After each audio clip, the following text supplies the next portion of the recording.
आइए श्रवण करते हैं शिव पार्वती की पावन कथा। सतयुग की बात है। राजा हिमालय और रानी मैना के घर एक सुंदरी कन्या ने जन्म लिया। उसका नाम रखा गया पार्वती। जन्म के समय ही आकाशवाणी हुई, यह कन्या स्वयं आदि शक्ति है। इसका विवाह स्वयं भगवान शिव से होगा। किंतु एक समस्या थी। भगवान शिव विरक्त योगी, भस्मधारी, जटाधारी और संसार से निराले थे। वे कैलाश पर्वत पर समाधि में लीन रहते थे। विवाह और संसार से उनका कोई संबंध नहीं था। माता पार्वती पूर्व जन्म में सती थीं, दक्ष प्रजापति की पुत्री।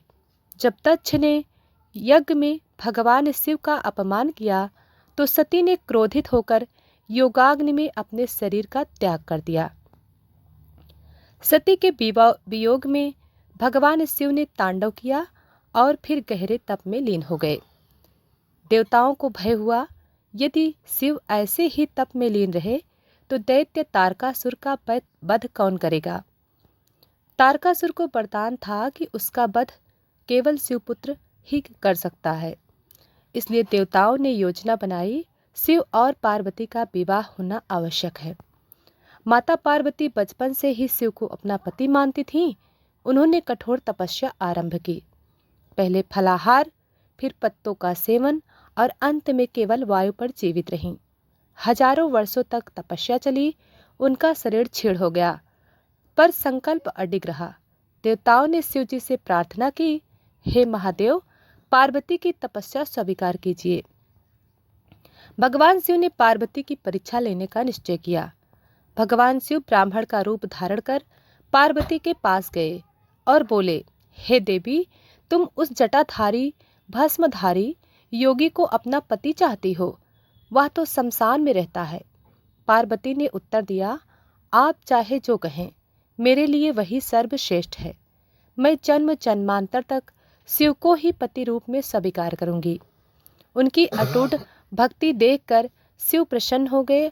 वे अपने वास्तविक रूप में प्रकट हुए और बोले, देवी, तुम्हारी तपस्या सफल हुई। राजा हिमालय के महल में विवाह की तैयारियां शुरू हुई। देवता, ऋषि, गंधर्व, यक्ष सभी बाराती बने। लेकिन जब शिव बारात लेकर पहुंचे, उनके साथ भूत, प्रेत, गण, नाग, अघोरी, विचित्र रूपधारी प्राणी थे। यह देखकर माता मैना घबरा गईं। उन्होंने सोचा, मैं अपनी सुंदर पुत्री का विवाह ऐसे वर से कैसे कर दूं। तब भगवान शिव ने सुंदर चंद्रमा समान तेजस्वी रूप धारण किया। उनका दिव्य स्वरूप देखकर सभी मंत्रमुग्ध हो गए। विधि विधान से विवाह संपन्न हुआ। देवताओं ने पुष्प वर्षा की। सृष्टि में आनंद छा गया। यह विवाह शक्ति और शिव का मिलन है। प्रिय भक्तजनों, प्रकृति और पुरुष का संगम है। भक्ति और तपस्या की विजय है। इसी मिलन से आगे चलकर कार्तिकेय का जन्म हुआ और तारकासुर का वध हुआ। प्रिय भक्तजनों, इस कथा से हमें शिक्षा मिलती है, सच्ची भक्ति कभी व्यर्थ नहीं जाती। धैर्य और तप से ही असंभव भी संभव हो जाता है। भगवान शिव सरल हृदय और भक्त वत्सल हैं। तो प्रिय भक्तजनों, अगर वीडियो पसंद आए तो वीडियो को लाइक करें।